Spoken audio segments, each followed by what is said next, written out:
अस्सलाम वालेकुम। आप देख रहे हैं तामिल इरशाद का multimedia platform Adil Shabbir के साथ। इस वक्त जो शख्सियत हमारे साथ बात करने के लिए मौजूद है वो किसी भी तारफ़ के मोहताज नहीं है। जी बिल्कुल, मैं बात कर रहा हूँ अपनी पार्टी के प्रेसिडेंट सैयद अल्ताफ़ बुखारी की।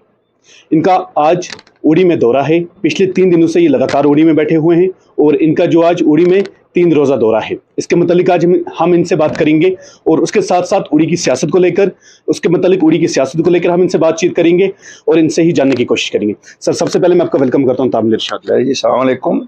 आपने आज इंतज़ार किया, हमारे साथ खड़े रहे यहाँ, तो आपका शुक्रिया अदा करता हूँ।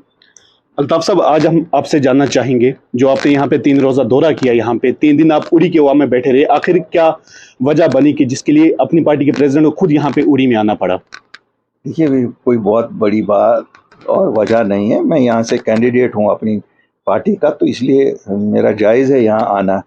पिछले 4-5 महीने में बिज़ी रहा बाकी रियासत यूटी के बाकी खेतों में। तो चूँकि जो हम मेरे साथी यहाँ हैं, इन लोगों ने इन 5 महीनों में काफ़ी सारा ग्राउंड गेन करके काफ़ी सारे साथियों को अपने साथ में लाया था। एक उनसे मिलना जुलना था, पूरा तारुफ होना था। फिर ये था कि रिस्पॉन्सिबिलिटीज़ किसको क्या कहाँ कैसे जिनकी दी हुई हैं, कैसे आगे जाना है, कैसे चलना है। क्यों पंचायत इलेक्शंस आ रहे हैं, यूएलबी इलेक्शंस आ रहे हैं, पार्लियामेंट इलेक्शन आ रहा है, तो उस हिसाब से आए। ये तो एक नॉर्मल है, किसी पार्टी का कैंडिडेट जहाँ अगर वो वहाँ नहीं जाएगा तो फिर कौन जाएगा। ये दूसरी बात है, मैं प्रेसिडेंट भी हूँ अपनी पार्टी का और उड़ी का कैंडिडेट भी हूँ, तो इसलिए ये तो लाजिम और मलजूम है कि जो कैंडिडेट है उसको अपनी कॉन्स्टिट्यूंसी में तो होना ही है। सर, आपसे जानना चाहेंगे, जो 3 रोज़ा दौरा आपका यहाँ पे रहा, आप उड़ी में किस जगह पे देखते हो अपनी पार्टी को? अल्हम्दुलिल्लाह मैं सेटिस्फाइड हूँ।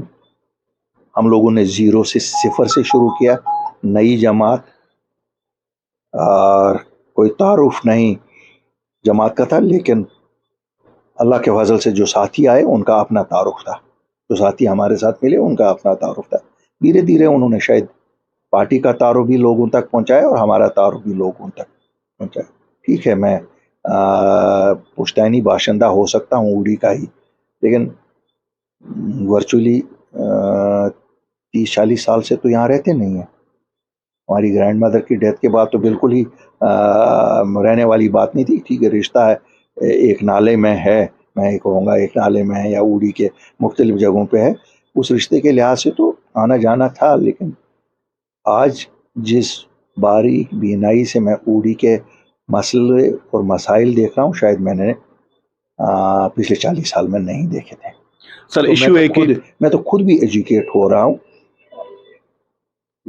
इन इश्यूज से। और जाहिर सी बात है, अगर मुझे यहाँ से लड़ना है तो जब मुझे इश्यूज पता नहीं होंगे तो हल क्या करूँगा।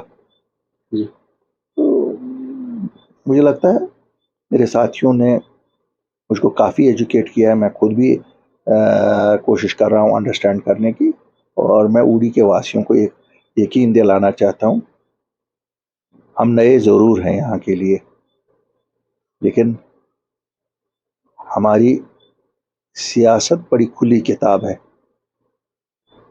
हम लोगों के खिदमतगार की तरह आए हैं सियासत में। वो हल्के अमीरा कदल से पूछा जाए, जिसको हमने एक बार रिप्रेजेंट किया है, मुझे नहीं लगता है 72 साल में अमीरा कदल में किसी ने वो कुछ किया होगा जो हमें जब मौका मिला तब हमने किया। 3.5 साल ही मिले। सर, आपसे जानना और मैं चाहेंगे, वही चीज़ उड़ी को कहता हूँ कि अल्लाह के फजल से हम कोशिश करेंगे कि 75 साल में जो लोग भी रहे, जो कुछ उन्होंने किया, हम उससे बेहतर करें। सर, आपसे जानना चाहेंगे उड़ी और बोनियार को लेकर। उड़ी और बोनियार के अपने 4 पावर प्रोजेक्ट्स हैं, उसके बावजूद उड़ी के लोग हमेशा सड़कों पे उतरते हैं। पावर न होने की वजह से उस पर भी स्ट्राइक करते हैं और बिजली फी जो बढ़ती जाती है उसके मतलब भी वो रोडों पे उतर के एहतजाज करते हैं।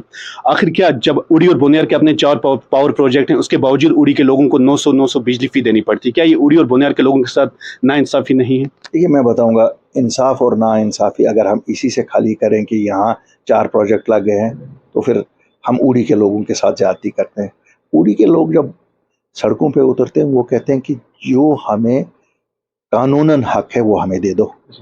न उड़ी का न बोनियार का बीफ मांग रहा है। आज तक प्रोजेक्ट शायद जितने भी लोग यहाँ रिप्रेजेंट करते रहे हैं उड़ी की कॉन्स्टिट्यूंसी को, उन्होंने कभी हक नहीं ढूंढा कि ये हक है उड़ी के लिए। जो भी उड़ी मांग रही है, उड़ी के लोग जो मांग रहे हैं या बोनियार के लोग मांग रहे हैं, वो आपका हक है। किसी भी प्रोजेक्ट को जहाँ लगाया जाता है, स्थानीय लोगों को एक हक होता है, और वो हक दिलाना कानूनन फ़र्ज़ है उन कंपनियों का जिन्होंने यहाँ प्रोजेक्ट लगाए हैं। उन्होंने वो फ़र्ज़ नहीं निभाया। अब उन्होंने क्या किया मैं आपको बताऊंगा। जो आपके नुमाइंदे यहाँ रहे, मैं किसी पे उंगुश नुमाई नहीं करता हूँ, जब आप प्रोजेक्ट वालों से गाड़ियाँ मांगेंगे अपने चढ़ने के लिए कि साहब हमें गाड़ियाँ दे दो ताकि हम पॉलिटिकल काम करें, जब आप कहोगे कि हमारे 4 वर्कर यहाँ लगाओ, तो क्या करोगे? या तो आम लोगों का हक दिलाओ या अपनी गाड़ियाँ चलाओ। अब प्रोजेक्टों के ये हालांकि गवर्नमेंट ऑफ इंडिया के प्रोजेक्ट है, अब गाड़ियाँ वो उन्होंने भी क्या ये देख लिया, उन्होंने देखा कि सियासतदान शायद बहुत सस्ता है, इसको 2 गाड़ियाँ बेच दो, 50,000 रुपया महीना वो देते होंगे ना उन गाड़ियों को। चलो तेल भी महीने वाला 25,000 रुपया, तो 1.5 लाख रुपए में खरीदा ना। तो सर कहीं ना कहीं ये मान के इसको भी तो रिश्वत ही कहेंगे। अब मैं कहूँगा, अल्ताफ बुखारी कहेगा कि ये तो मैं रिश्वत नहीं खाता हूँ, लेकिन थोड़ी सी तरी दे दो, बोटी ना देना।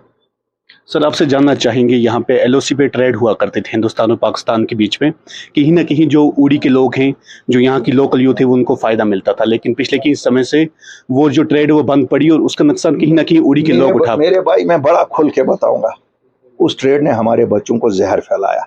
मुझे ये ना पूछो उड़ी ने कोई फायदा उठाया। देखो उस ट्रेड के जरिए से जो जहर आई, हम सब उसी से अभी तक झूल रहे हैं।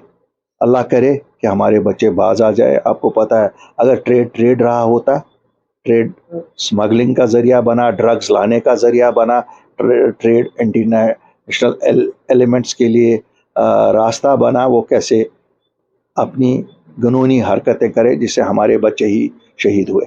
सर बिलाखिर आपसे एक बात जानना चाहेंगे, आप जाने माने बिजनेसमैन हैं, क्या आपको नहीं लगता है कि कोई बिजनेस यूनिट उड़ी में होना चाहिए, या आपकी तरफ से बनाया जाए या गवर्नमेंट की तरफ से, जहां पे उड़ी के नौजवान या उड़ी के लोग उससे फायदा उठा मैं सके? आपको एक चीज बताऊंगा, एक कंप्रहेंसिव मैनिफेस्टो आएगा उड़ी के लिए। जिस वक्त इलेक्शन होगा, अपनी पार्टी का तो एक मैनिफेस्टो होगा, लेकिन हर कॉन्स्टिट्यूंसी का एक कंप्रहेंसिव मैनिफेस्टो होगा। मैं उड़ी में जब लड़ रहा हूँ, मैंने 2 चीज़ें नज़र में रखी हैं। एक, मैं इस जमात का सरबराह हूँ जिस जमात की तरफ से मैं यहाँ लड़ रहा हूँ। दूसरा, मैं उड़ी का एक पुश्तैनी बाशिंदा भी हूँ, तो मुझसे तवक्कात ज़्यादा भी हो सकते हैं और सही भी वही है, क्योंकि लोगों में ये ज़रूर है कि कहीं ना कहीं इसमें इसी मिट्टी की खुशबू आ रही है। इसलिए मेरी कोशिश होगी कि लोगों को वो खुशबू बिल्कुल मुझसे आए जिस खुशबू की तलाश में वो मेरे साथ चल रहे हैं।